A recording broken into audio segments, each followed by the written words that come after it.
पति के पैर अशुभ क्यों नहीं? पूर्णिमा, यह तुम ही हो ना? आगरा में हमारे घर के बाजू में रहने वाली पुनिया? आरती की बहन पीछे से उसके कंधे पर हाथ रखकर सारिका ने पूछा। ऐसे अचानक से किसी के पूछने पर पूर्णिमा सकपक आ गई। फिर उसने गौर से देखा और सारिका दीदी को देखकर उसके चेहरे में हल्की मुस्कुराहट आ गई। अरे दीदी, आप यहाँ दिल्ली में कैसे? आपकी शादी तो मथुरा में हुई थी ना? हाँ, मथुरा में ही रहती हूँ। मैं तो यहाँ अपनी रिश्तेदारी में शादी में आई थी, तो बाजार का कुछ काम था, इसलिए निकली थी। मुझे तो बहुत खुशी हो रही है, अचानक से तुमसे मुलाकात हो गई। पर तुम यहाँ दिल्ली में कैसे? माँ ने तो बताया था कि तुम्हारी शादी हो गई है और तुम भरतपुर में रहती हो। यह तुमने अपना कैसा हाल बना रखा है? मैं तो पहले पूछने से भी डर रही थी कि यह तुम ही हो या नहीं। तबीयत तो ठीक है ना तुम्हारी? सारिका ने सवालों की झड़ी लगा दी। उसके सवाल सुनकर पूर्णिमा की मुस्कान कम हो गई और धीरे से बोली, दीदी, आपकी चाची से बात नहीं होती क्या आगरा में? हाँ होती है ना पुनिया, माँ शायद बताना भूल गई होगी। फिर तुम लोगों ने घर भी बदल दिया है आगरा में। चल तू ही बता दे अपने हाल चाल। ऐसा करते हैं, पास वाले कॉफी शॉप में बैठते हैं। तुमको जल्दी नहीं है ना घर जाने की? नहीं दीदी, कुछ काम से यहाँ आई थी, फिर भी 1 घंटे का समय निकाल सकती हूँ आपके लिए। चलिए मैं आपको कॉफी पिलाती हूँ, मुस्कुराते हुए पूर्णिमा बोली। दोनों पास के एक कॉफी शॉप में जाकर एकांत में जगह देखकर बैठ गईं। शीशे के उस पार से सड़क की पूरी चहलकदमी नजर आ रही थी। सारिका की नजर पूर्णिमा पर ही थी और पूर्णिमा शीशे के उस पार ही देखे जा रही थी।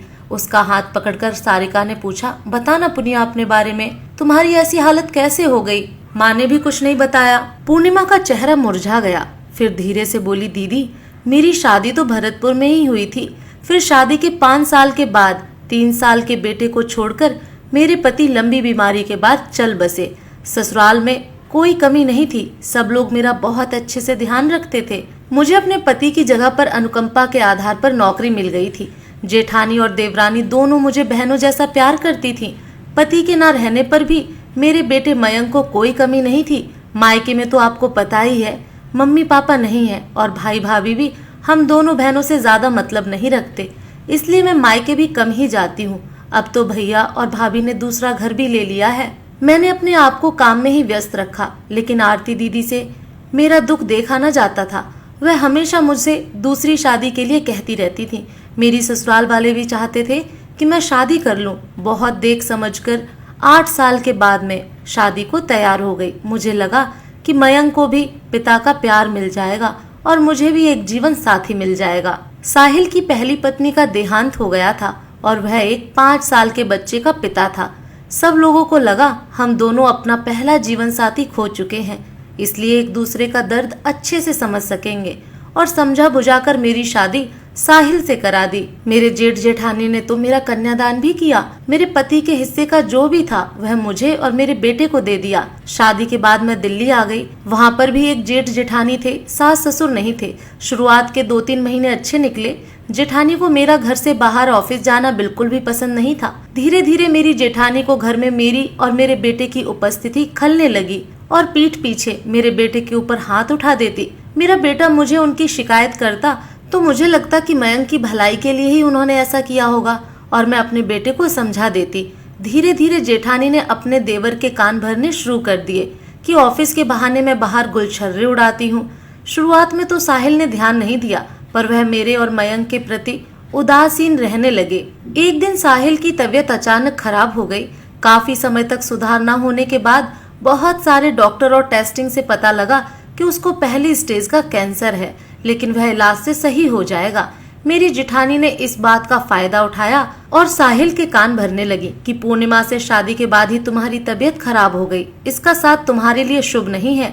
इसके तो पैर ही खराब हैं। अपने पहले पति को खा गई और अब यहाँ पर आई तो तुम्हारी तबीयत खराब हो गई। साहिल अपनी भाभी की हर बात मानते थे और वह उनकी इन बातों में भी आ गए और मेरे भैया भाभी को फोन करके कह दिया कि मैं पूर्णिमा के साथ नहीं रह सकता, आप उसको यहाँ से ले जाइए। भैया भाभी ने भरतपुर में मेरे जेठ जेठानी को बताया और यह भी कह दिया कि आप लोग देख लीजिए, हम लोग पूर्णिमा की जिम्मेदारी नहीं उठा सकते। मेरे जेठ जेठानी तुरंत मेरी ससुराल पहुँचे और साहिल को बहुत समझाने की कोशिश की, लेकिन साहिल किसी की भी सुनने को राजी नहीं थे। उनके मन में बैठ गया था कि मैं उनके लिए अशुभ हूँ। मेरे जेठ ने बहुत धमकाया कि कानूनी रूप से अब यह तुम्हारी पत्नी है, इसको ऐसे नहीं छोड़ सकते हो। साहिल ने कहा कि वह कानूनी कार्रवाई के लिए तैयार है, पर मुझे अपने साथ नहीं रखेगा। बाकी रिश्तेदारों ने भी साहिल को समझाने की कोशिश की, पर वह किसी की सुनने को तैयार नहीं था। जिस रिश्ते में प्यार और सम्मान ही ना हो, उसको जबरदस्ती खींचने से कुछ फायदा नहीं था। मयंक को भी अपनी इच्छाओं का दमन करना पड़ रहा था,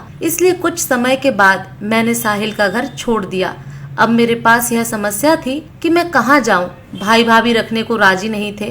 पहली ससुराल में उनके ऊपर बोझ बनकर रहना मुझे ठीक नहीं लगा। जेठ जी ने मुझे भरतपुर चलने के लिए बहुत जोर दिया, पर मैंने अपने जेठ जी से कह दिया, दिल्ली में मयंक का एडमिशन हो चुका है, इसलिए मैं दिल्ली नहीं छोड़ सकती और मैं अभी ट्रांसफर भी नहीं ले सकती। मैं अलग घर लेकर यहीं पर ही रहूंगी।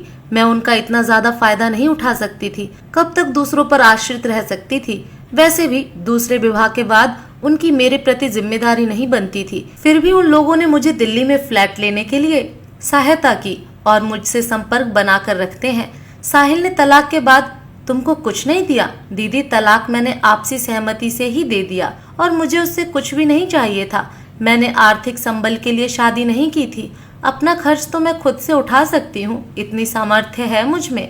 इसलिए मैंने बिना प्यार के रिश्ते को ढोने की जगह उसको ऐसे ही छोड़ दिया।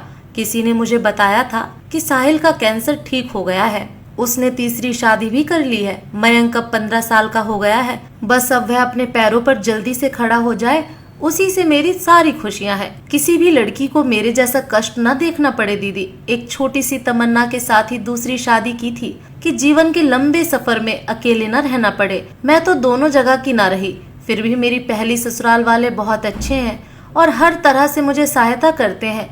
दीदी, आप बताओ, क्या सच में मेरा भाग्य इतना खराब है कि 2 बार शादी की और दोनों बार ही पति का सुख नहीं मिला? कहते कहते उसकी आंखें छलक आईं। बचपन में घर घर खेलने वाली पुनिया जरा सी बात पर रूठ जाती थी और आज वह इतनी समझदार हो गई थी कि उसने जीवन का कठिन सफर अकेले ही तय करने का फैसला कर लिया। पूर्णिमा ने घड़ी देखकर बोला, दीदी, मेरे जाने का समय हो गया है। मयंक घर आता ही होगा, आपको समय मिले घर जरूर आइएगा। पूर्णिमा को गले लगाकर सारिका बोली, जरूर आऊंगी पुनिया। और तुम ये शुभ अशुभ की बातें मत सोचो। किसी की संकीर्ण मानसिकता की वजह से तुम अपना मनोबल मत खोना। ईश्वर ने जरूर तुम्हारे लिए कुछ अच्छा सोचा है और तुम्हारा बेटा तुम्हारे हर सपने को पूरा करेगा। पूर्णिमा को तो सारिका ने समझा दिया, पर एक सवाल मन में आया कि अगर पुरुष की 2 पत्नियों की मृत्यु हो जाए तो भी उसको अशुभ नहीं कहते। उसको तो तीसरी शादी के बारे में सोचने और करने का पूरा अधिकार होता है। तब क्यों नहीं कहा जाता कि पति के पैर अशुभ हैं? पति के किसी भी नुकसान के लिए हमेशा पत्नी के कदमों को ही क्यों दोषी माना जाता है? क्या पति का खुद का कोई भाग्य नहीं होता? दोस्तों, आपको ये कहानी कैसी लगी कमेंट करके जरूर बताएं। फिर मिलूंगी एक नई कहानी के साथ।